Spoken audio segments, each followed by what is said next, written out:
was a friend of mine on murder.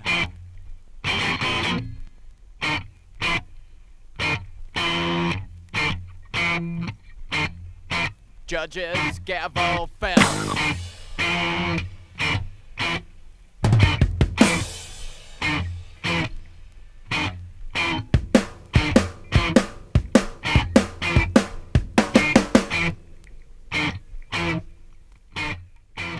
Steve Albini is a world-renowned recording engineer and the owner and one operator of the amazing electrical audio recording facility in Chicago, Illinois.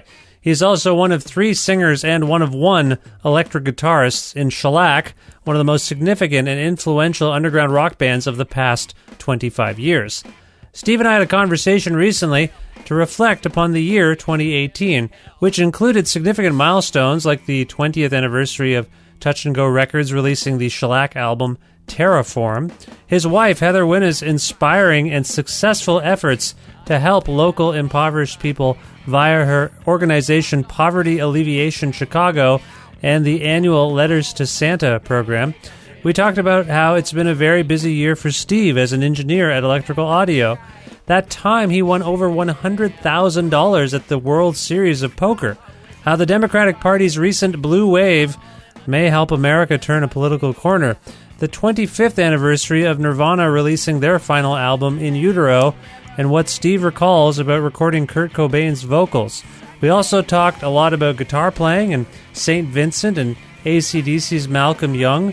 We talked about exciting plans for Shellac's next batch of new songs, plus forthcoming compilations of early and obscure material, and maybe we talked about a few other things too. I think Cheap Trick came up at least twice.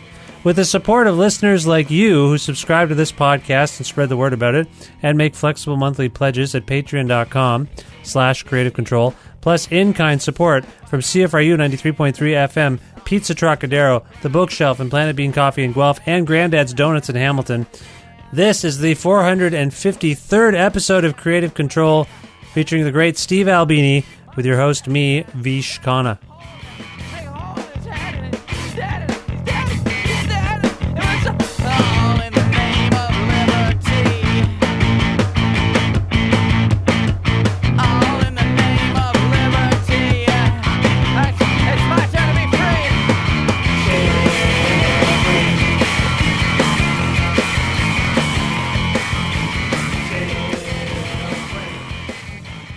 Hi, Steve. How's it going? Great, Vish. Nice to hear from you. Nice to hear from you. I understand. I just read something here that you were at the Whinna Circle in Chicago recently, and That's true. What was that all about? The Whinna Circle in Chicago is a sort of a legendary local institution. It's a hot dog stand that is in an area that is frequented by obnoxious drunk people. Uh-huh. So partly as a defense mechanism, the staff there have developed an extremely rude bedside manner. And the sort of queen bee of Whinna Circle goes by the name Poochie. And she is, well, I've called her the Aretha Franklin of shade. She manages to cut to the quick of every single patron and deliver all manner of insults and aggression, almost all of it sexual in nature, and has an incredible lust for life and a very sharp wit. And so she agreed to host me and Jeff Garland and Jeff Tweedy as temporary employees so that we could participate in the camaraderie and the rudeness at Whinna Circle in an effort to raise money for charity. Yeah, now this Whinna Circle place, I believe, has gained some infamy because it was profiled, I believe it was on the Conan O'Brien show. I feel like I can recall Triumph the Insult Comic Dog going there. Is that true? Yes, and it's a bit of a local institution, and it has developed into a kind of a must visit for Chicago tourists. And almost everybody that goes there can't believe they can get away with it. So it was nice to see it from the inside. Now, were there any particular insult highlights for you that come to mind? I saw a clip of Jeff Tweedy saying, "Step the fuck up," which I thought was funny. Anything else come to mind? I didn't have that much time in the box. I worked on the line mostly. Like I was mostly getting berated by the staff. I don't know how many of my insults actually made it on camera. The whole thing was filmed, and there may be a little short made of it at some point. But I think the top one for me was a guy showed up with a beard, just a sort of typical, contemporary facial hair, the crappy too long goatee and a little mustache. Okay. And I asked him where his floor tom was, and he looked puzzled. And I said, "Well, I assume you're in the Imagine Dragons." And that's as good as I got, really. That's not bad. That's pretty good. Well, that's great. That's it sounds, and it was for charity, so it was all for a good cause. Yeah, it raised money for the Poverty Alleviation Chicago charity, which is the umbrella organization that runs the Letters to Santa charity drive that my wife and I have worked on for 20 plus years. Yeah, I want to ask you more about that in a bit. I realize we just jumped in. I didn't ask you how you were. It was rude of me, uncharacteristically rude of a Canadian to not say, "How are you doing?" How are you doing, Steve? I must be fine, right? I mean, everything is the same as it always is, and it was fine last time, so it must be still fine. Still fine. That's actually good to hear. I want to reflect a little bit upon the year that was from a few different angles, and I want to begin with you are, as we're speaking, you're at Electrical Audio. I'm curious, were you particularly busy recording bands in the year 2018? 2018 was a stupidly busy year for me, actually. I don't know that there's any significance to it, but, like anything else, things go, and you have good years and bad years. 2018, I worked my balls off. I was nonstop in the studio making records. My band did a little more touring than we had in previous years, and I had a lot of other personal stuff to deal with, like just personal projects and things that I wanted to do. Yeah. Well, that's striking to me because as you may know, I talk to all sorts of musicians. They're on many different levels. Some of them are suggesting that it's actually more difficult than ever to live viable lives by making and selling records. Other people have pontificated about how there's a precipitous decline in the popularity of guitar-oriented rock music, and I just thought, since I have you, it sounds like it was the opposite, but I just wonder, in your role as an engineer, have you seen any evidence of this? Well, you said you made there are a couple of very important but quickly glossed over qualifiers in your statement. You said it was, it's difficult to make a living by making and selling records. And that's absolutely true. People don't buy records very much anymore.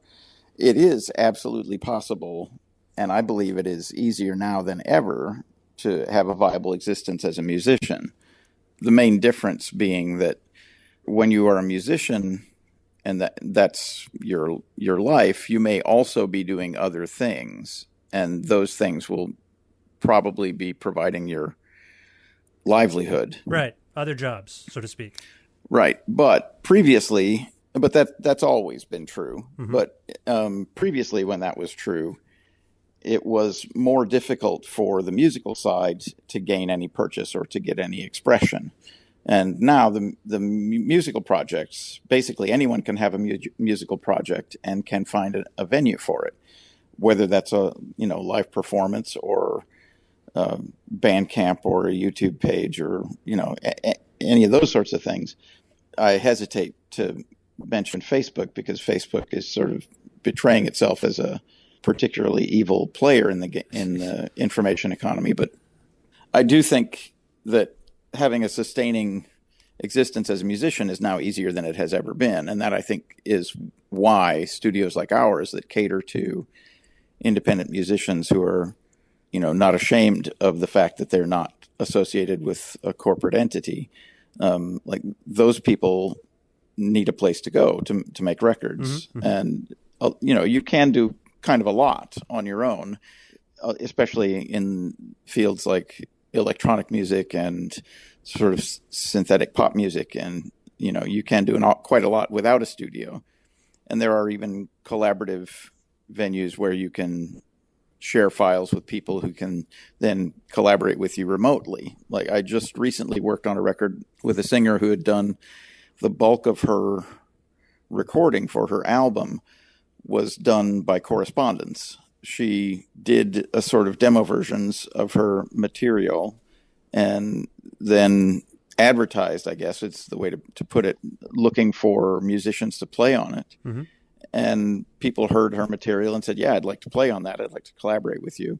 And so then she sent her files to these people, and they serially added drums and electric guitar to her demos, sent them back to her. She added more refinement and more production to them, and then she mixed it as a proper record, having never met or even physically spoken to her band members. Right.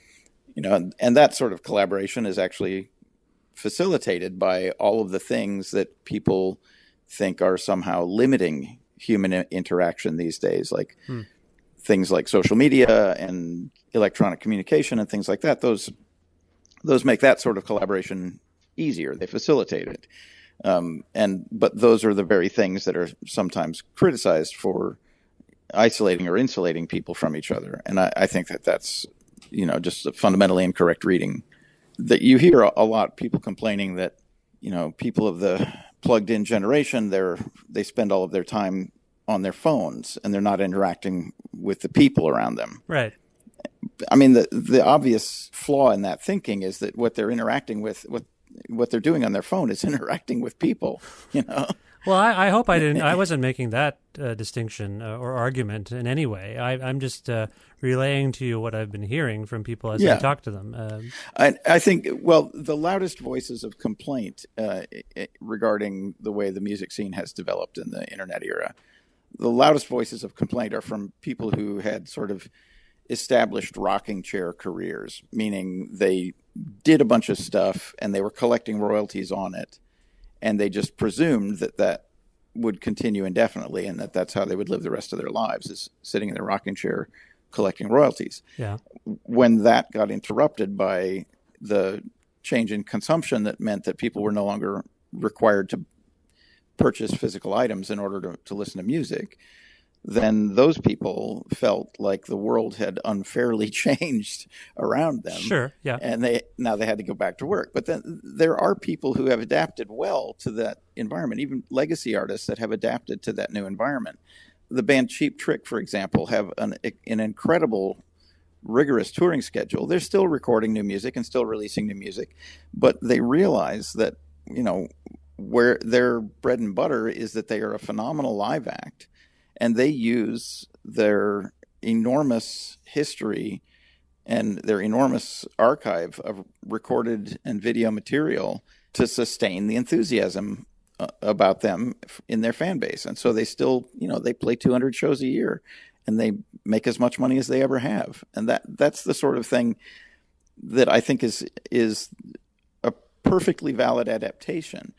And then you have things like Daryl Hall from Hall & Oates did a video series where he invited people into his house. Oh, yeah. I saw that on TV, actually, yeah. Yeah. I mean, so there's a way that a guy can just have some people over for dinner and have a jam session and turn that into a program that's then, has its own intrinsic value. And all of these little adaptations that people make to the change in economy, I mean, they're inevitable. We're all going to have to make these adaptations. And I just don't see the point in railing against it. I don't see the point in stamping my feet and complaining that things are not the way they were back when I liked them better. Sure. And I should say, I mean, you've cited a couple of legacy artists. You're speaking from the perspective of someone who's had a long go at it yourself. I guess I'm talking more about younger artists that I speak with who are, hey, I got my stuff up on Spotify and Apple and they sent me the royalties. Holy Lord. I don't know what I'm going to do now. Like, I thought this would work out. I mean, 1 million streams, $45, that's not good. That can't be good. Well, literally no one should expect that streaming services are going to be their principal source of income. I mean, if you have that expectation going into it, it's a mistaken expectation. But for a minute, let me go into a little deeper digression into that figure that you just threw out. Sure. You said 1 million plays was worth $45. I don't know. I'm making that up a little bit, but I think that's what someone said, something along those lines. Yeah. Yeah, I don't know, and let's just take that number as a realistic number and say, yeah, that's Sure. real. Sure. That matter. That counts. Okay. So that 1 million people hearing your song, and I don't know that that's even necessarily that they heard this song. Maybe that song came on in their stream and they hit the next button because they hated it, Right. but it still registered, Sure. right? So like who knows what that means on a literal on a factual level, or maybe they were out of their room and the phone kept playing. Like there's no way of knowing exactly what was going on, but let's just assume that 1 million people meant that 1 million people actively chose to listen to that piece of music, and that you were paid $45 for that, right? Mm-hmm, mm-hmm. That's roughly equivalent to a major market radio station playing a song one time at peak listening. Sure. Okay. Right? In one city on the planet. Oh, you're saying that you'd reach 1 million people the same way in a major market if the song gets played on the radio? Once. But like back in the era of the radio, back when people listened to the radio and there was radio. Sure. But that would mean also that the whole rest of the world was deaf to it, and the whole rest of the world didn't hear it. So I think I think people are making these sort of false correlations between 1 million plays, while if you compare that to 1 million album sales, yes, of course it's going to seem preposterous and the payback is going to seem ridiculous. But if you compare it to an analog that actually correlates with the same number of impressions on individual listeners, it makes a lot more sense. And in order for something like a worldwide radio smash would be played, several times an hour in every radio market in the world, right? So hundreds of millions of people would hear it. I mean, that's the equivalency that we'd be needing in a streaming environment in order to correlate with a hit record. That's a fascinating point. I hadn't thought of it that way. So I think the more important thing, the more significant thing is not that the amount of money you're paid by these streaming services is small. And I agree that it's small and that they are not viable as a means of supporting musicians, but that these streaming services are clearly a stopgap measure. They are clearly a means for an existing industry to wring a little bit more money out of a changing listening paradigm. Mm-hmm. And when that change is complete and these streaming services are no longer necessary, then the revenue from them will drop to zero and all of them will go out of business. And everyone will decry that in the same way that they're decrying the change in the record business, where they'll say, oh, I remember back when I was on Spotify, I could get 1 million plays and I'd get $45 for that. And now people are listening to my music and I'm getting nothing, Right. Right. So these are going to be somebody's halcyon days, mark my words, when the streaming services are all outmoded by some autonomous, listener bot that you have on your phone that trolls the entire internet and finds whatever you want to listen to and plays it to you for free. Yeah. And the streaming services are then irrelevant. Then somebody is going to complain. Some executive who used to have a position at Spotify is going to complain that he no longer has a job because of the way streaming services have been made obsolete. I think all of these changes in technology are, number one, inevitable, and number two, provide easier access to music for people who like music. And that can ultimately only be good for people who want to make music. Yeah. I feel like this argument gets rehashed every quarter century or so. Well, I talk to musicians all the time, and so this has just been a recurring theme among younger artists who, they've got a. I mean, like you say, for a lot of musicians, it was the case. You'd keep you had a job, and then you would make music. Exactly. And you would figure out a way that the two would kind of inform each other in some ways, or at least support one another, support your creative expression, and then allow you to pay some bills. I guess significantly, it used to be that when I was a teenager and I first got started into music, the expectation was that you would have a crappy job if you were going to be on tour at all, because you'd need a job that you could quit on the spot, right? Mm-hmm. So that you could quit and go on tour and then come back and get another crappy job.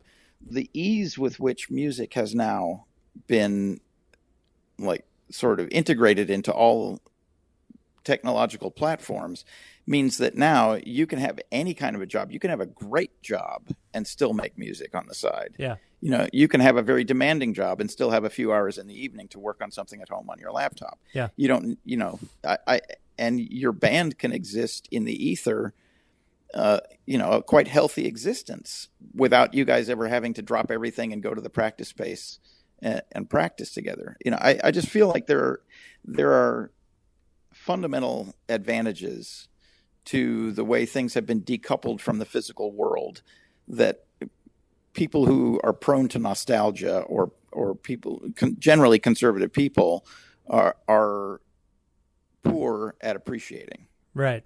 Okay. I mean, those are all, like I say, that's a fascinating perspective. The one thing I had raised initially that I don't know that we totally spoke to, although you cited a couple of rock bands who'd adapted, but I did mention the fact that there is this feeling that guitar-oriented rock music is also on the decline. It doesn't occupy the place of power, or it's just not as omnipresent as it once was. Yeah, that sounds fine to me, because most of the omnipresent guitar music was pretty terrible. Okay. Like if I never have to hear, an era when Def Leppard and Guns N' Roses dominated public consumption of music again, well, that's fine with me. Yeah. I mean, that music was awful, and I'm glad it's gone. But I also feel like just picking an instrument, guitar, there is some extraordinary and innovative music being made right now. You have people like St. Vincent, for example. Mm-hmm. Like Annie Clark has incorporated guitar into an abstraction of pop music that I think is totally unique. She reminds me of nobody as much as Annette Peacock. I don't know if you're familiar with Annette Peacock. Yeah. I interviewed Annette Peacock once. Yeah. Yeah, and I think that her approach to guitar is absolutely as a guitarist and not as some kind of a person who's denying the fundamental aspects of guitar that make it useful or interesting. She is a virtuoso on guitar, and her taste as a guitar player, I think, is exceptional. Yeah. So, I mean, there's an example of, you wouldn't think of her music as guitar music because the way it's typically presented, she's a personality. She's very stylish. The music is generally presented in a way that it sort of competes theatrically with other pop music. But if you just listen to it, there's a lot of really interesting guitar playing on it. Absolutely. Absolutely. And if memory serves, I believe she's a fan of yours. I remember that Michael Azerrad, for his book, Our Band Could Be Your Life, had put together some kind of concert in New York. And so everyone did sort of interpretations of bands that were profiled in the book, and St. Vincent performed some Big Black songs, if I recall. Does that resonate with you? That's true, but I also think that was more of an occasional thing. Like she wanted to participate in that occasion, and so that was the opportunity there. But you don't feel that she's necessarily a fan? Well, sure. I don't want to. I have never spoken to her about it. I don't want to presume. But I think more importantly, she has an eclectic taste, and if you listen to her talk about her inspirations as a guitar player and stuff, it ranges from somewhat conventional blues and rock stuff to, like, she could do 20 minutes on her love for Pantera, for example. Right. And I think all of that stuff imbues her performance and her thinking with what is undeniably the presence of rock guitar in a music that you wouldn't ordinarily associate with rock guitar. So I and also, I mean, there are other people who are using guitar in its natural place in a band, where it's sort of fulfilling the driving, energetic mid-range of a band, but doing it in ways that are unexpected. Like I just saw a show by Dead Rider, the Chicago band. And again, their records are quite abstracted. And every single show I've seen by that band has been fundamentally different in some way from the previous one. And I feel like this searching, aggressively experimental nature expresses itself in a lot of different ways. And I admire that approach. And using guitar as an instrument to express that, I don't think is any less meaningful now than it was 20 years ago. I do agree that if you're going to be threadbare, run-of-the-mill, standard rock band, you will have less of an automatic audience now than you would have in the previous 20 years. But that I'm also fine with that. What you're saying is that the mundane middle no longer has an institutional support, and I'm fine with that. Yeah. Yeah, I suppose that is the subtext of what I'm saying. It does. There's no. Anyway, we could go on about it. I feel like the age of the rock star too is done, and the stars of music fine with that. Fine with that too. I figured you might say that. Yeah, I appreciate your perspective on that because I always think of you as someone who has innovated with the guitar. The guitar sounds that you've come up with are not like anyone else's guitar sounds. It seems to be something you thought about. I'm not going to make my guitar sound like everyone else's guitar. Well, not so much in opposition to everybody else, although there was an element of that in the beginning. But it's more that I have a fairly limited skill set, and so I'm trying to extract the most out of my fairly limited skill set. I'm not a deep thinker about music in a theoretical sense. Yeah, and I don't have virtuoso technique, and I don't have the time to develop it, or the inclination to develop it. So I'm very much in keeping with the sort of the foundational principles of punk rock, which are that you take what you have at hand and you try to make the most of it. And in my case, that means if I can't play blinding licks, for example, and if my musical thinking is not sophisticated enough to break new ground harmonically, at a minimum, I can avoid doing something embarrassing. At a minimum, I can, stop playing now and again. Yeah. Yeah. Well, and some of my inspirations have been people who took a fairly limited approach or a fairly restricted approach and maximized its impact. Someone like Malcolm Young, who played partial bar chords for 40 years and always sounded fantastic. Yeah. Because what was important about his guitar playing wasn't the particular notes he was playing, but his rhythmic sense and his sense of the excitement of emphasis of different parts of the bar, and his willingness to stop playing now and again and let his brother take a solo, for example. Yeah. This might be going too far down the rhythm guitar rabbit hole, but there's a thing that's unique to AC/DC that I think sort of encapsulates the brilliance of Malcolm Young as a guitar player. His riffs define all of their music. Like any AC/DC song fundamentally is a repetition of one of Malcolm Young's riffs. Mm-hmm, mm-hmm. And the shape of the music comes from Malcolm Young's arrangement of those riffs, right? Mm-hmm. So that's basically the whole show is Malcolm Young. Now, when there's a moment in a song where there's going to be an instrumental passage and Angus is going to do a lead, the paradigm breaks briefly from the two of them playing rhythm guitar to Angus Young playing a lead. And in 99% of rock band technique or rock band practice, when you get to that moment in the song where the vocals go away and the guitar solo comes in, and one of the rhythm guitars stops playing rhythm guitar, the impulse there in almost every band is to add a second guitar to fill in the rhythm under when Angus shifts from playing rhythm guitar to playing lead guitar. Yeah. You don't want a void there, so you add a second guitar so that the makeup of the band would be the same, two rhythm guitar players, and then you just have the lead vocal replaced by the lead guitar, right? That's such a stock move. It goes by unnoticed. Sure. In almost every rock record production, right? Yeah. In the songs that Malcolm Young arranged for AC/DC, the exact opposite happens. The lead vocal goes away. Angus Young stops playing rhythm guitar and starts playing lead guitar. And Malcolm Young stops playing, leaving a complete void behind the lead guitar.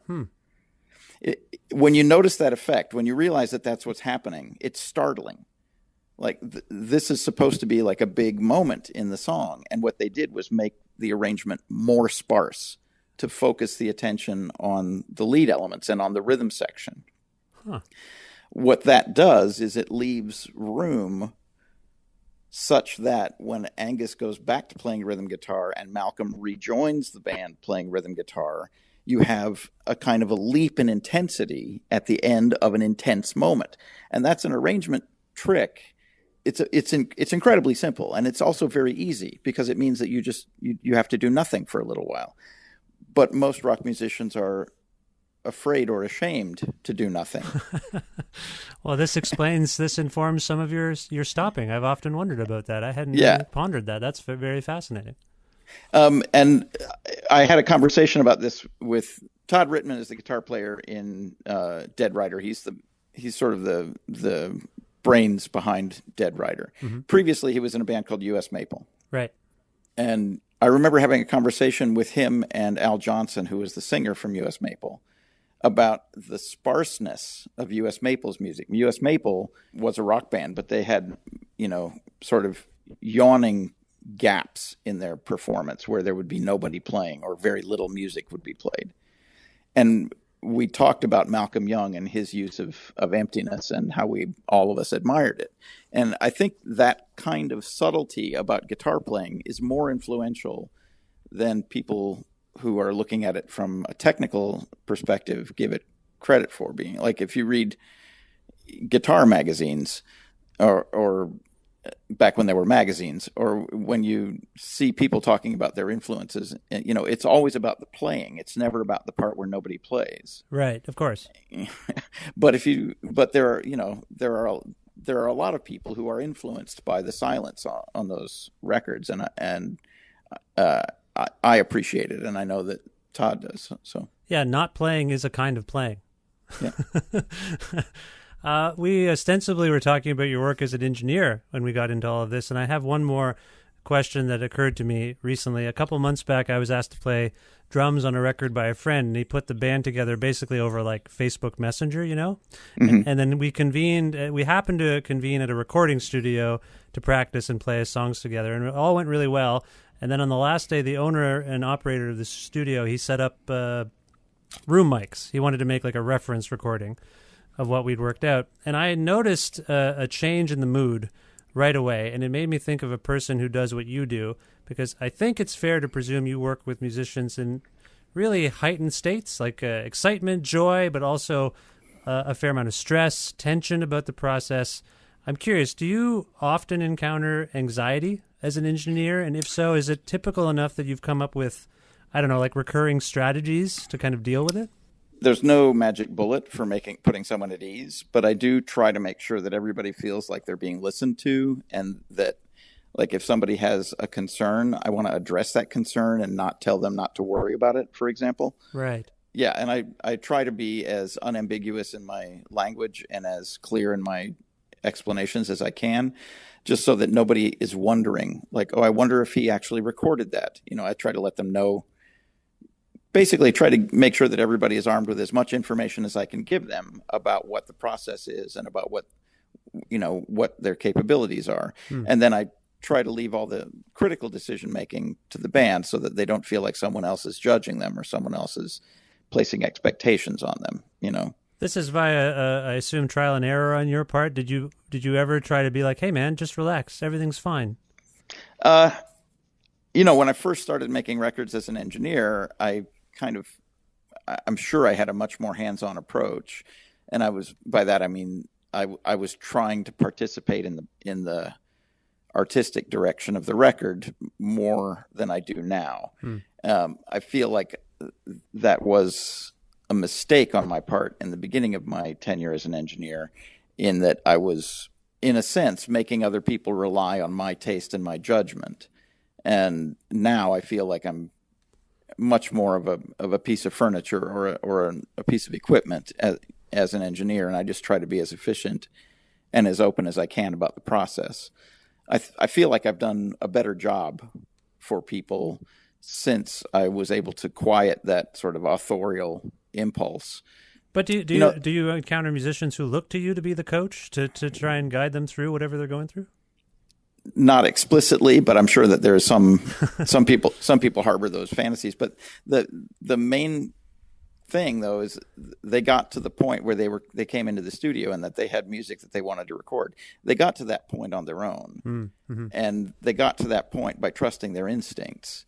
And I want to make sure that they know that they are allowed to continue trusting themselves, and that, you know, I, as an outsider, am not going to understand their music better than they do. Right. And that might get lost on someone when they're in that. There's a bit of pressure when you're in a studio. You would agree. Yeah, but again, that pressure comes from external considerations. It's not being in the studio that's pressure. It's the not wanting to let your comrades down. Right. It's it's not wanting to embarrass yourself, not wanting to waste money, not wanting to, feel like you've embarked on an endeavor in vain. Like, that's where the pressure comes from. It's not the studio. Yeah, no, totally. I mean, but I mean, I feel like the environment is something that some people have trouble negotiating. Like that, I think you're absolutely right. That's where the pressure is coming from. But sometimes in the room, it can be hard to lose yourself to that moment, I think. Yeah, and everyone comes to that. Everyone has those kinds of epiphanies on their own. Like I can't make somebody comfortable. It's like if when you step into a hot bath, it can be too hot when you first get into it. And as you ease yourself into it and you gradually acclimate, well, then after a while it becomes quite comfortable. And, it's not that the bath water changed, it's that you acclimated to it. That's an interesting analogy. Do you ever recommend someone take a bath? Just why don't you get out of there and just have a bath, my friend? You ever... I did do a session with a band that were kind of philosophically opposed to cleaning themselves. It's more about bathing than having a bath, I would think. Yeah, there was a kind of a gutter punk sort of anarchist element for a while who opposed societal norms like bathing, and and I met a few of those people in the studio, and it might have been nicer had they bathed some. Yeah. Did you suggest they take a bath? No. I let people. I mean, I'm happy to let people live their lives however they want. That's fine with me. That's good. That's good of you. I will say to deal with all of that. Now, speaking of pressure, you won a poker tournament. I wanted to ask you about this. It made the news. You won a big poker tournament, right? Yeah, I mean, it was at the World Series of Poker, which is a kind of a convention for poker players where they have many, many tournaments. And the tournaments, if you win one of these tournaments, instead of getting a trophy, you get a bracelet. You get a little gold tone bracelet, so they're called bracelet events. And it's something of a point of honor for a poker player to be able to say that he's won a bracelet in his career. Oh, it's like a green jacket in golf or whatever? Yeah, although they only give out one green jacket a year, and they give out 50, 60 bracelets a year, something like that. Back in the day, back in the 70s or the 80s, when they only gave out like 10 or 12 a year, they were quite fancy. The bracelets themselves were, they were made of gold, and they had actual jewels in them. They're made by Tiffany's or somebody. Uh-huh. And now they're brass, and they're made by the company. There's a company called Jostens who specialize in making high school class rings and high school yearbooks and things like that. Yeah, we have them up here or whatever. I've seen that name. Yeah. Yeah, like the pin that says like #1 sales guy, that kind of stuff. Right. And now that company is responsible for making all the bracelets, and they're sort of a quality that's commensurate with that kind of regalia. So are you wearing the bracelet now? Is the bracelet Oh something God, no. You don't have to wear it all the time? Oh Christ, no! It's hideous. I've literally only worn it once. Oh, okay. Okay. Yeah. Now I know I don't think of you as a guy who's a bracelet chaser. Why did you? How often have you participated in the World Series of Poker? First of all. Well, I've gone every year since about. I honestly don't know when I first went. I want to say 2010, maybe 2008, something like that. Oh, okay, somewhere only in there. The last 10 years. Okay, I see. But I go every year and I try hard every year, but there are so many people in each of these tournaments. Some of these tournaments have thousands of people in them, and it's very difficult to beat that many people, not because you're beating them each individually, but just because statistically it's very hard to outlast something that has that many iterations, Yeah. And you need a measure of luck to win one of these tournaments, and you also have to play your absolute best, because you're playing against the literal best in the world.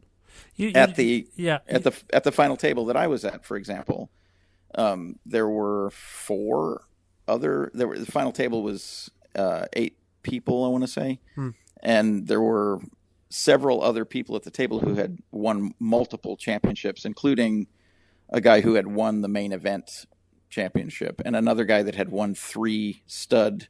The event I played was 7-card stud, and there was the guy that I was eventually heads up with had won 3 stud format bracelets. Like he'd won multiple bracelets, and 3 of them were in stud games. So I mean, these are literally, expert poker players who have won events like this in the past and who are, among the very best in the game. And I had to play against them. So in order to beat people like that, you need to play your absolute best, and you also need to get a little lucky. And so, with most things, you practice. You just do it a bunch of times. How often do you play poker? Well,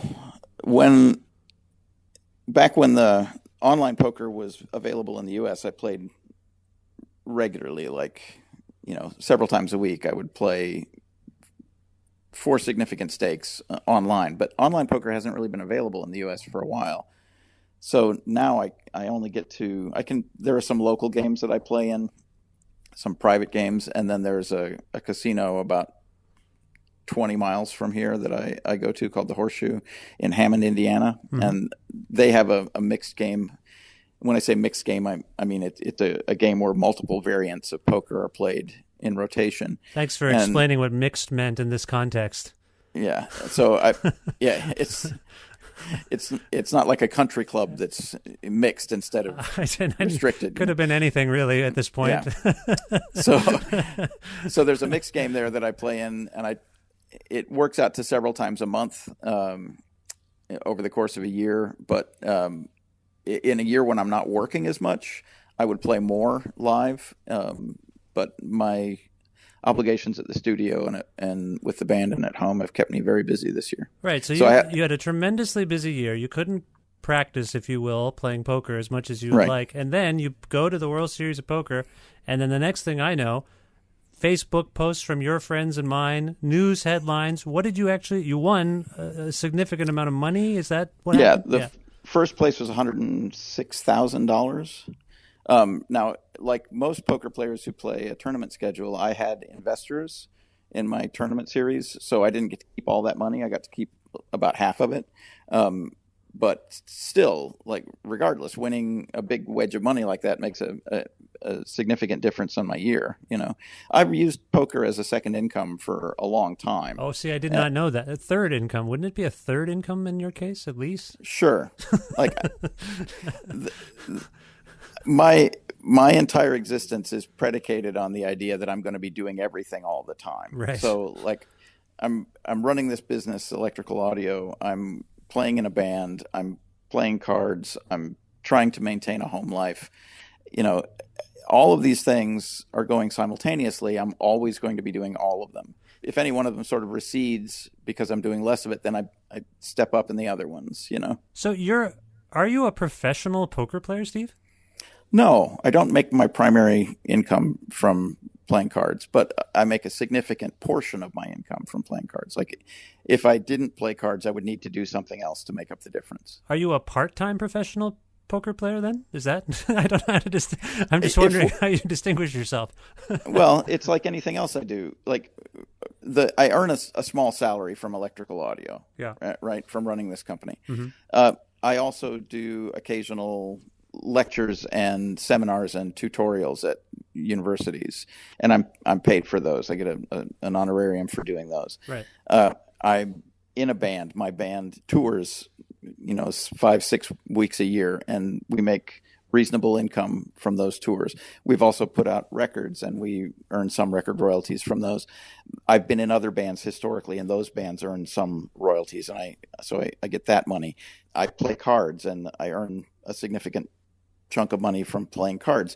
So if you stack all of these things up together, then I make enough to make a living, right? Right. There isn't any one of them that I would say, well, that's my profession. Although the thing that I do most is I come to electrical audio and I make records for other people. So I would say that principally I'm a recording engineer. Yeah. Well, I wanted to highlight it, and I assume it's the win was a highlight for you this year, and I just it's great. Yeah, I had all my asshole friends there, and I had a bunch of people were following along there was a live stream of it, so there were a bunch of people following along at home, and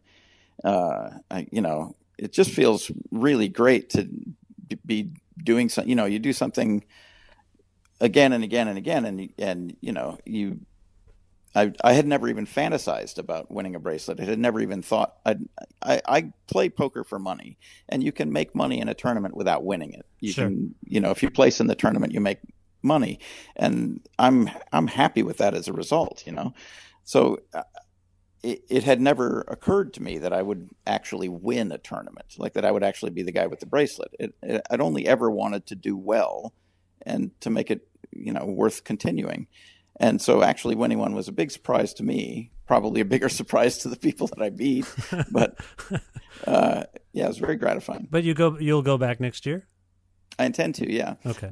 There's a scheduling thing. It's like my band does an annual springtime tour that's sort of focused around a couple of festivals that we have been historically invited to, and that put a nice bookend on a tour, mm-hmm. where if we go over for the first of these festivals, then we can play for a week leading up to it, and then play for a week between that festival and its sister festival, then play the second festival, and then come home. It's a nice, tidy package of a tour that we can sort of bank on every year, and it has made planning our year very easy. Was this Primavera?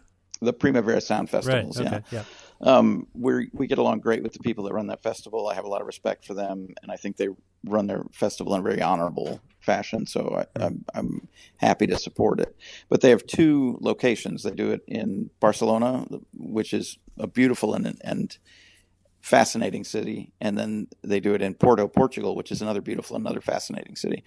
So in the week in between, we can do a week of shows in between those two, and then we can do a week of shows leading up to the first one, and that gives us a nice, tidy, 15, 16 days of tour that we can put together every spring. Right. So, but that overlaps with the World Series of Poker, such that when I finish that tour, depending on the schedule of the World Series, like what events are playing, I can either fly immediately to Las Vegas to play World Series events, or I can spend a little time at home, doing home life maintenance and maybe conduct some sessions here, right, and then go to the World Series. And that all depends on the scheduling of the World Series events.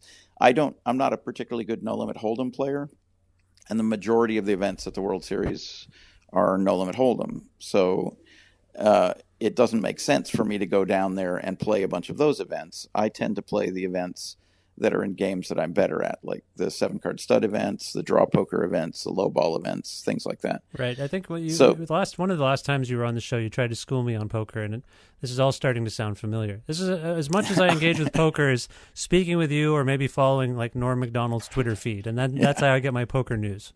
Yeah, Norm Macdonald is hilarious. By the way, there's a company called Poker Go that does online poker programming, and they did a streaming event where Norm Macdonald hosted a cash game, and watching him play poker made me appreciate him as a comedian. I'm trying to get him on this show. I'll tell you, Steve. We keep exchanging messages. He keeps saying certainly, and then I don't know. He vanishes. He's an interesting fellow. He's a hero of mine as well. So anyway, speaking of things you engage with, I know you're engaged politically based on your various statements, posts, and things. It seems to me your country may have finally turned a slight corner with this blue wave that occurred in November. Your thought, and I'm just curious, well, what are your thoughts on what's going on now? We've been inundated with the pain and disturbing aspects of what's been going on, but how are you feeling right now?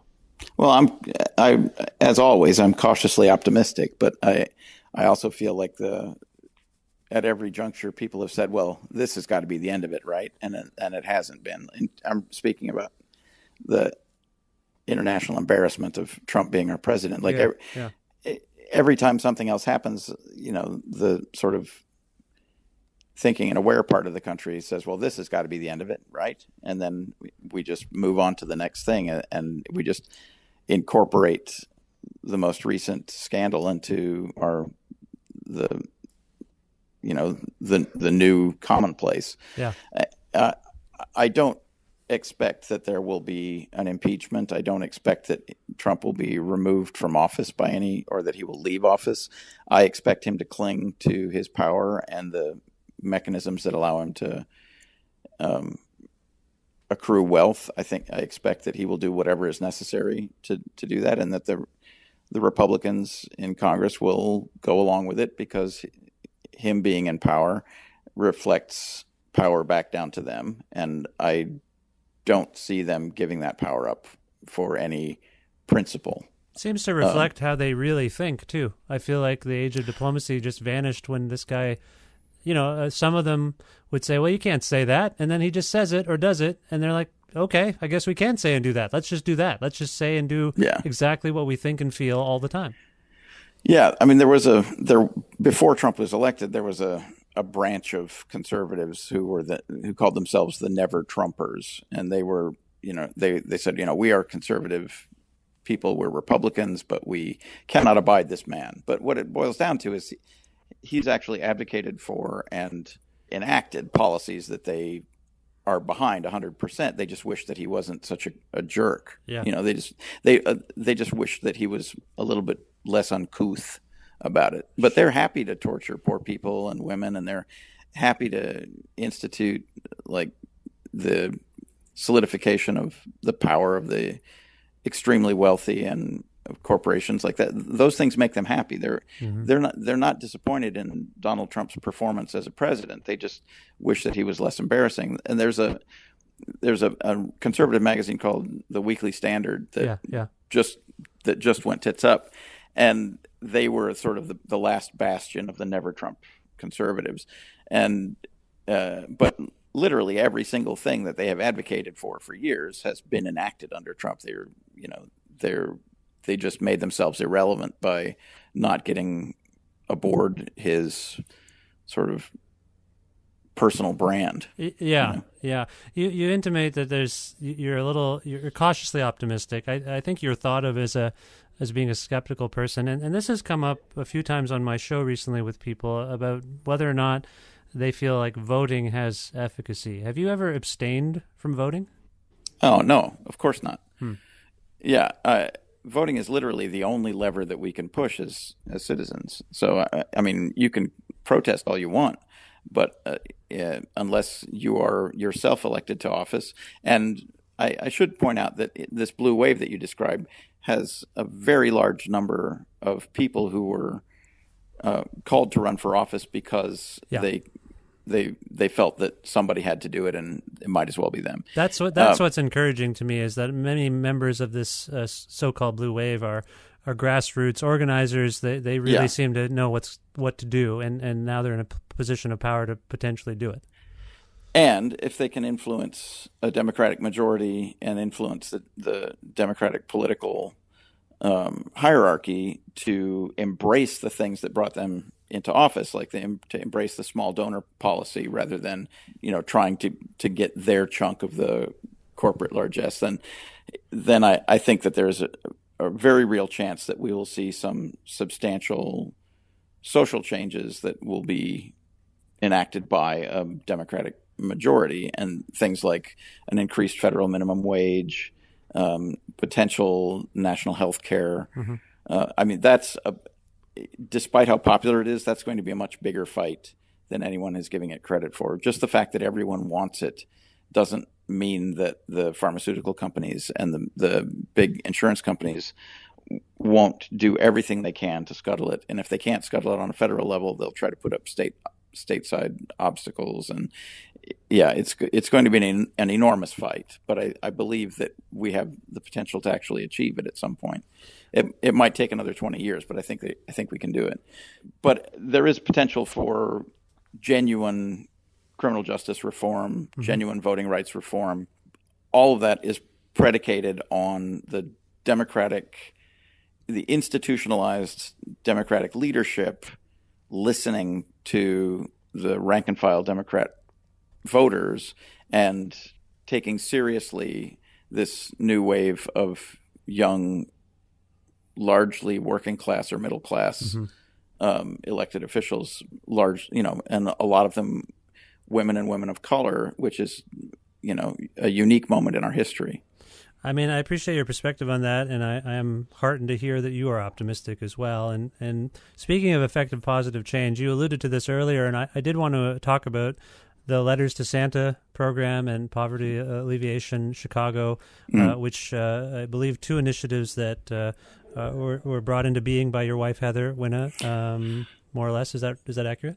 Absolutely correct. Yes. Heather has been she's been the driving force behind first the Letters to Santa program, which started completely independent of anything else, and then sort of grew through partnership with the Second City Theater in Chicago, and the incredible donation of time and energy of Jeff Tweedy from the band Wilco, who has generously donated his time and his name to help with the fundraising effort.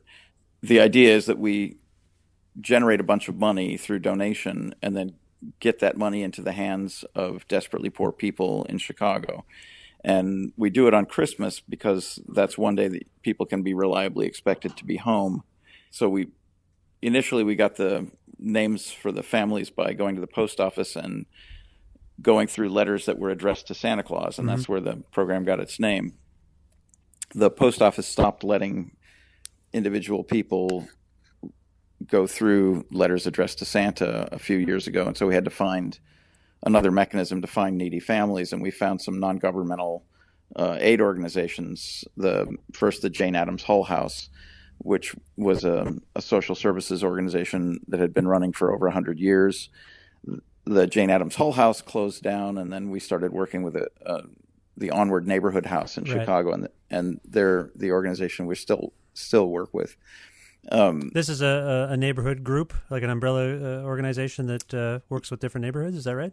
Yes, they have offices in various parts of the city. They work with low-income and poor households, and they have daycare services and preschool, and they have adult education programs. But and what we like about them is that they don't discriminate in any fashion who they're willing to help. So people who have needs, regardless of whether they are involved in any governmental programs or not, or regardless of their documentation status or anything like that, can get help through Onward Neighborhood House, and then we can find them, and then we can bring direct aid to them.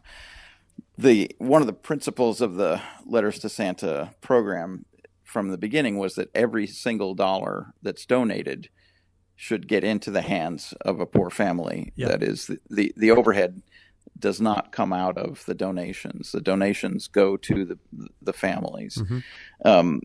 For the longest time, we just did everything, informally. People would donate their time. We would use our home. We would use whatever physical space was available to take care of whatever organizing or storage or delivery, that sort of thing. Yeah, and whatever needed to be done, I assume. And everything would be donated. Yeah. Heather organized some of the sort of perennial donors into a charity, a formal charity called Poverty Alleviation Chicago, which she now runs. And there are a couple of women that work with her, Val Badurtha and Holly Lewis, and they do the organizational and outreach work, and they do all the bookkeeping and everything, so that the formal charity is supported by individual donors, and then the money that's collected on behalf of the families can still 100% go directly to the families. It's a remarkable thing, and from what I understand, it's raised just over $2 million thus far. Yeah, we've been doing it for a long time, so the law of large numbers applies. But initially, we would raise $1,000 or so dollars in the first couple of iterations, and we could help a family or a couple of families. And then as it got bigger, we started to be able to help the families to a much more significant degree, and we had larger and larger numbers of families. This year we're going to do 15 families, and it now works out to every year we raise over $100,000. So no, like I say, it's truly remarkable. And one thing that I'm often heartened by when I hear about initiatives like this is similar things happening in different communities outside maybe of your state. Maybe people hear of such a thing and they try to replicate it in some way. Have you heard of this, or has this spawned other people to do something similar?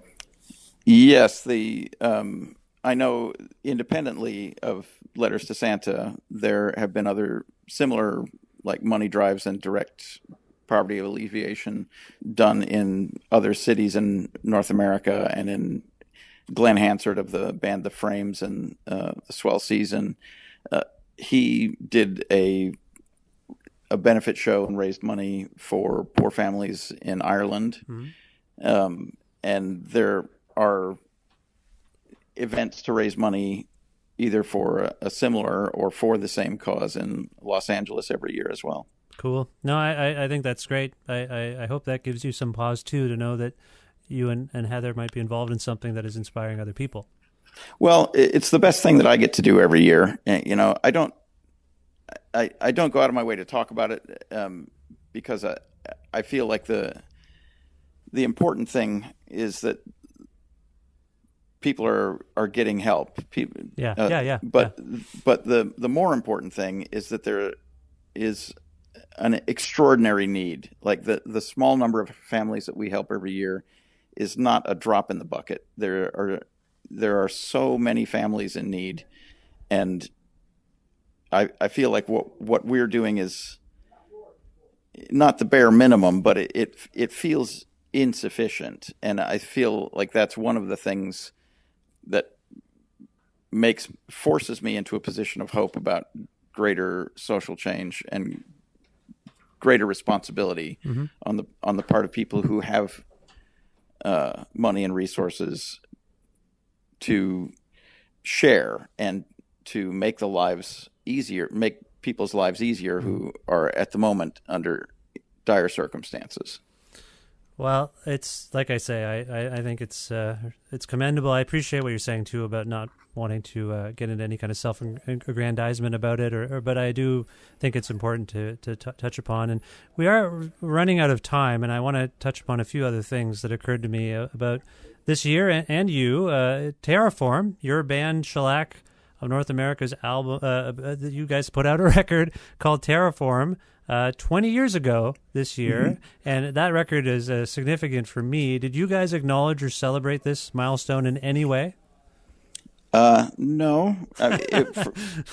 I'm pleased that record meant something to you. That's flattering in a sort of a basic way. But when we did do we don't really know when to celebrate the anniversary of the band forming. So we know it's somewhere around 1993. So we had so this is probably our 25th anniversary, somewhere in here. Goodness, congratulations on that too, if I might say. But we did have a 20th anniversary series of shows in Chicago, and that's as close as we've come to marking any kind of a milestone within the band. There's a lot of this going on these days, just chronicling the anniversary of something. Yeah.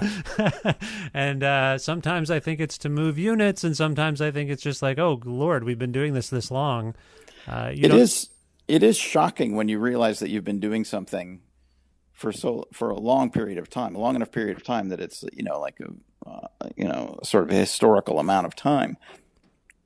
Well, it is shocking, but it's also gratifying to know that you can come up with a core set of ideas, and just if you stick to them, then and don't allow anybody to dissuade you, then you can still have the same dumb ideas 25 years later. Well, it seems to me that Terraform does mark a significant, I don't want to say it's a sea change, but it's the way Shellac Records began to sound seems to me anyway to have shifted when Terraform came out. The early singles and the proper album that preceded it, At Action Park, I find them to be kind of gritty. The tone of the instruments and the mixes all a little bit grittier.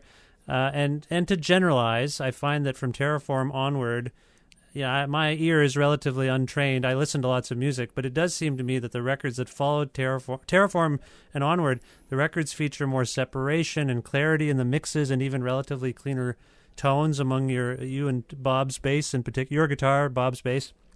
To your recollection, was there anything about creating Terraform that felt like a distinctive departure from what you'd made together beforehand?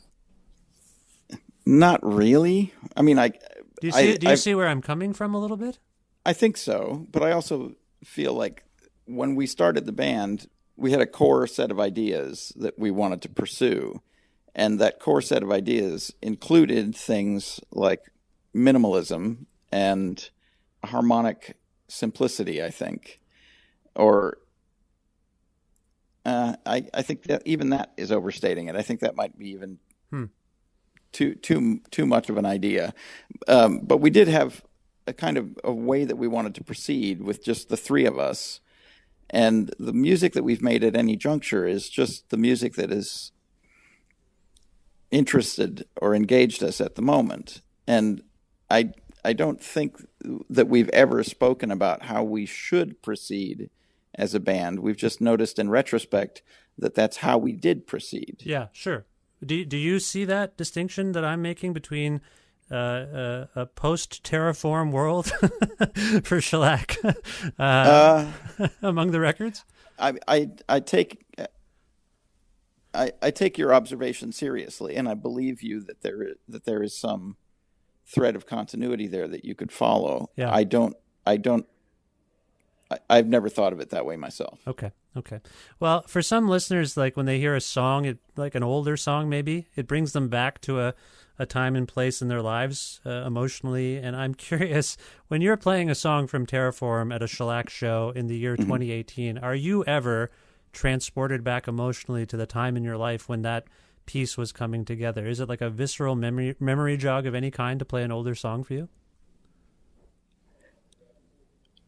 Man, I hate to keep shooting you down like this, but I'm going to say no. This is not shooting me down. These are just questions that occurred to me, and the answers. There's no right or wrong answer. I don't think. Maybe the question is: Are you saying, Steve, that my question is wrong? The premise of these questions are wrong? I guess what I'm saying is that whenever we're playing, it feels like the same experience when I'm playing with Bob and Todd now. Yes. That it felt like when I played with them 25 years ago. It feels like the same experience. It feels like we're conducting another run of the same experiment. And I don't know how to articulate it better than that. I don't feel like the music that we're making, the particular titular songs that we're making at any given era are as important as the practice of playing. Right. And the songs that we're playing at the moment are just a vehicle for us to continue playing. I see. Time is just almost a passenger in this ride. It doesn't really matter to you that the years are going by or whatever. It's just... No, I mean, I do feel the physical wear on, the wear on myself, on my person, on my attention span, on my physical dexterity, of the effects of aging. I'm aware of, and I feel them, but the experience of playing with Bob and Todd just seems consistent and familiar over the last 25 years. It doesn't feel like there are significant chapters in our existence. Okay. I feel like we're doing the same thing we've always done. Okay. Well, speaking of time and chapters, and I don't mean to keep doing this, but 5 years ago, you and I engaged in a very comprehensive conversation about the 20th anniversary of the release of the Nirvana album In Utero and your role in making it. And for what it's worth, that remains one of the most significant episodes of this podcast, this show. But I always regretted not asking you about one particular thing. And okay. It's now the 25th anniversary of In Utero. Okay. And I just want to ask you one thing. In Michael Azarad's book, Come As You Are, The Story of Nirvana, you were quoted as saying that Dave Grohl's drumming made you kind of appreciate Nirvana maybe more than you had previously. Is that still accurate? Is that right? Yeah, I don't know that it was specifically the drumming. I do remember thinking that Dave Grohl, he had a reputation of being a very good drummer. I thought, and then seeing him in action, I felt like he was underrated. I think he's a phenomenal drummer. I think he's like a generationally great drummer. I know he doesn't play drums that much anymore, but whenever he does, he's still like, he never fails to impress me with his drumming. Okay. All right. So that stands. But the thing I didn't ask you about, what I wanted to ask you about, was actually Kurt Cobain's singing. Up to making In Utero, and certainly subsequently, you've worked with many incredible singers. But in terms of what he could do with his voice as a singer, did Kurt distinguish himself to you? Did he stand out? He had a distinctive voice, and he had good control of it. And his voice had a nice emotive quality to it. But from a technical standpoint, I don't know that he's that great of a singer. His singing suited his music, and it suited his expression, and that counts for way more than operatic ability. Well, I guess I'm thinking more about his screaming. I just wonder if he thought much. Did he do much to prep to scream in that way? Like, there's just such a power to his singing that lots of people have tried to copy it, as you know, and they can't do it. I just don't think they can do it, and that's why it's just a thing I've always thought. Like I about our talk the last time, I'm like, I didn't really ask if that stood out for you as the recording engineer. Like, holy Lord, this guy's he's really powerful when he gets up on that mic. Yeah, no, there was nothing special about the recording that I've noticed that is true of several of the most powerful singers I've worked on, is that they don't need to do anything to unpack their voice. It just comes ready-made. The very first time I did a session with Robin Zander from Cheap Trick was the dead of winter at a studio in upstate New York, and the band had been in the previous day and recorded the backing tracks for a couple of songs for a single. And he had played on one of those, but he didn't do any singing. There wasn't even a guide vocal done. Mm-hmm. And so it was time for him to come and do his lead vocal the next morning. And he walked in out of the cold. He was wearing this sort of a fuzzy Russian hat, and it had snow on it. And I'd set up, I'd asked him the previous day what he wanted set up for a microphone, and also I'd set up the microphone that he wanted to use. And he literally he brushed the snow off of his shoulders. Didn't even take off his fuzzy hat or his coat. And he walked up to the microphone, lit a cigarette, and then sang an unbelievably powerful vocal take. Huh. There's just a thing that great vocalists have where they bring it with them and they know how to do it. You can take a mediocre vocalist and coach him and train him, and they can do a bunch of exercises and they can get a little bit more control over their voice, and they can sing more comfortably, or they can, maybe their hit pitch is slightly better. Like, there are little academic things that people can learn about singing in the same way that you can learn different things about any instrument, right? But when it comes to the personality element and the emotive quality, the emotional content, and the sort of subtleties of inflection and intensity, all of that stuff is built in. Like, people, they either have that or they don't. So are you saying similar? You're saying Kurt had that. He just got up and did it, and it was done. Yeah. Yeah. Okay. That's fair. For some reason, my YouTube algorithm right now is lots of Nirvana live footage I've never seen before. So it knows me a little bit. It's on my mind for some reason. And so it occurred to me that I never asked you these questions, so I appreciate it. Well, finally, I want to look towards the future a little bit. This is like the Christmas Carol. We've done the other stuff. Is there new Shellac music coming out? Have you guys been working on new songs?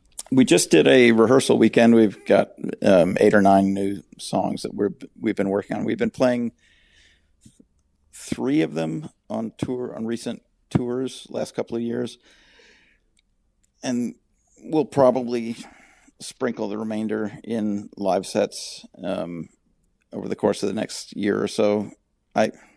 I'm terrible at predicting when we will make another record. I know that we have the capacity to make another record, and so it'll happen eventually, but I'm terrible at predicting when it will happen. I know that we've already done some recording of the new material. Oh, okay. That's telling in itself. Yeah. And, early indications are that we're still happy with it all. So, but we like to record our music in an early iteration, like in its gestation period, so that we get to hear the ideas in a sort of a final realized form. And then we also like to let those songs evolve over live sets for a while. So often they won't get recorded for a few years after we've written them, because, the practice of playing them can change the way we want them to sound. And sometimes we'll record them very early to get a snapshot of them, and then record them again after they've matured on tour. And it's a kind of an even split as to which ones have been better over the years. Okay. Well, I mean, that's cool. It's good to know as a fan. As you know, I'm a big fan of that band, so that's great. Thank you. Any reissues or significant other releases related to your work or your bands? There's a Peel Sessions record that's being released that is all of our collected Peel sessions. Shellac. And wow. Yeah. And there's a compilation album of our early singles, which are now becoming hard to find. Now wait a minute. Hang on a second here, Steve. I don't want to take any credit here, but I actually broached this exact topic with you however many years ago that we spoke about it. I said, are you going to do anything? All of these things are hard to find. People are selling them on Discogs for hundreds and thousands of dollars or something. And you said, I don't know. Well, who cares? Well, so one of the principles of the band is that we didn't ever want to do anything that could be where we would feel like we were milking our audience. Like we didn't want to do anything where we didn't want to repackage stuff and sell it again, or reissue stuff and sell it again for reasons that were not transparent and obviously necessary. And one of the ways that we can do that is by making sure that all of our stuff stays in print all the time. Mm-hmm, mm-hmm. And the problem with that is that a lot of our early stuff was on labels that, like the odds and ends, ended up being on compilation albums or on singles from labels that have gone under, or sort of one-off special releases for things. Mm-hmm. And a lot of that stuff just isn't available. And we started to feel bad that we didn't do something to make it available. Mm-hmm. So we've decided to collect all of that stuff together. So does this include like the AC/DC comp, or like the cover you did of Jailbreak and all that kind of stuff? Yes, for the moment. Oh, right. There might be some right stuff going on there, probably. No. Oh, that sort of stuff is very easy to navigate. Oh, the only thing I'm concerned about is that we haven't actually done the final cut for any of this. Oh, I see. Okay. So there's a possibility that somebody will say, I'm not that into this one. Let's skip that. Or somebody will say, okay. So I would like it to be comprehensive.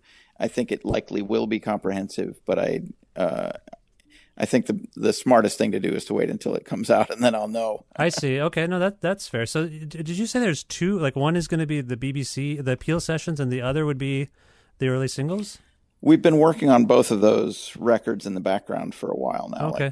compiling the Peel sessions and compiling the harder to find one-off material from the band. Wow, I had no idea. That's amazing. That's great. Well, we're not a publicity engine. We don't do a lot of advance notice of stuff. Steve, people talk. People talk about stuff. We all talk. We say, hey, someone knows something, and then they share it. That's the way it works. You know about the internet. We talked about it about an hour ago.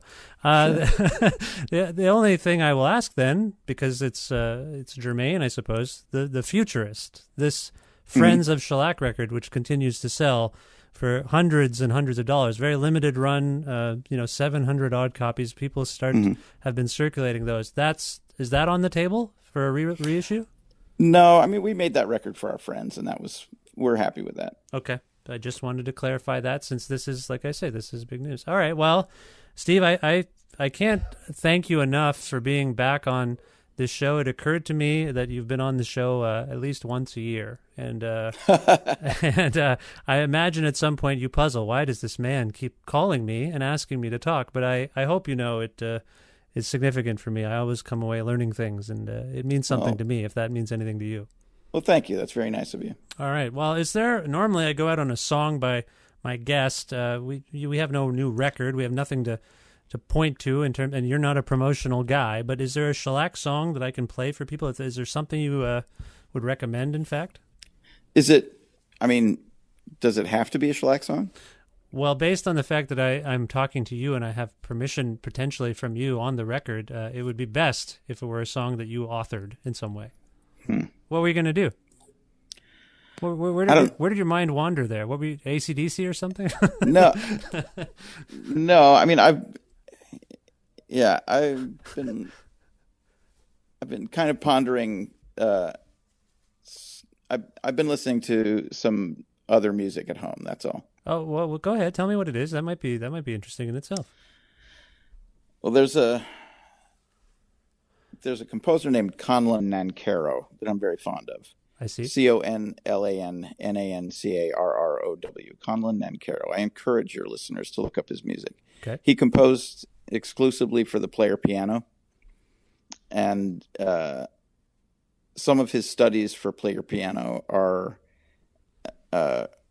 mesmerizing and bizarre. And I feel like I got into conversation about him a couple of weeks ago, and I started listening to his music more, and I feel like it's just some of the most insane and most charming music, especially given the circumstances under which it was made. He was kind of exiled from U.S. academia in the 40s and 50s for being a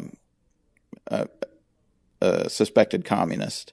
And so he did almost all of his work in Mexico, despite being an American. And he composed for player pianos, which were then in residence in his studio. And that's where all of his music occurred. I see. In his studio. So there's a kind of a hermetic quality to his music that I personally find charming, just like the fact that he buried himself and sequestered himself in his music, but created it diligently for decades. And I'm very fond of it. So if you could play one of his studies for the player piano, then I would consider that a nice gesture. Let me ask you this, Steve. This fellow or members of his estate, do they seem particularly litigious? Do they seem like they might be upset that a song of Connor's was circulating at the end of an hour-and-a-half long interview with you? I can't imagine. But his name is Conlon Nancarrow. Conlon. Conlon. I apologize. Yeah. I already see. This fine. Is new to me. All right. Well, sure. Is there a particular piece you have in mind? Most of his pieces are named study for player piano, and I want to say that number 22 is one I was listening to the other day. It was quite good. Okay, but that's my lucky number, by the way, 22. feel free to audition some of them, and maybe if you have a favorite number or if you have a favorite piece, you can play that one. Okay, no, let's just go with this, and if something happens to me because of this, it's on you. How about that? This is so what is it called? It's piano. Conlon and Caro, Study for Player Piano, number 22. Number 22. Here it is. Steve, again, thank you for your time, and best of luck with everything going forward. No sweat.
Very, very special thanks again to Steve Albini for returning to this show. This was the 453rd episode of Creative Control, which is part of the Entertainment One Podcast Network and is available on all iOS and Android platforms and also on numerous other platforms as well, including Audio Boom and some other things. If you can't find an episode that you're looking for on any of those platforms, or if you want to learn more about me and sign up for my regularly scheduled newsletter, please visit my site, vishkhanna.com. You can like Creative Control on Facebook while Facebook is still in existence. You can also follow us on Twitter at VishCreative or Vishkhanna. Not sure how Twitter got out of that. I thought Twitter would go down first, frankly. I know I keep talking about these things at the end of the show, but I'm surprised Twitter is doing better than Facebook somehow. You know what I mean? Just whatever. Anyway, yeah, at VishCreative or at Vishkhanna. You can listen to a radio show version of Creative Control on Wednesdays at noon Eastern Standard Time around the world at cfru.ca or on an actual radio at 93.3 FM if you're in or near Guelph. Also, please visit patreon.com/Creative Control to make a flexible monthly donation to keep this podcast going. It really depends on that. And so if you can, please it could be whatever you want, $1 a month, $2 a month, $5 a month, $6 a month, $100,000 a month, whatever you can afford. Please, patreon.com/creative control. Once again, would like to thank the in-kind support I received for this show from the likes of Pizza Trokadero, The Bookshelf, Planet Bean Coffee, and Grandad's Donuts. Also, my friend Jim Guthrie loans me one of his songs every week. Thank you, Jim, for that. And you should go to jimguthrie.org to learn more about Jim and his music. Finally, thank you very much for listening to this show in 2018 and all the years leading up to it. I have some plans to slow things down a little bit in the coming year and the years to come. Just a little bit. It's been twice a week, 2 episodes a week. I might slow things down.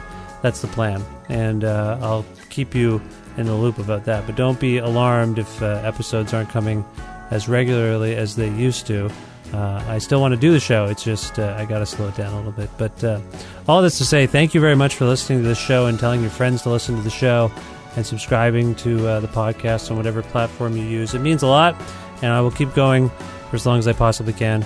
I will talk to you very, very soon. Bye for now.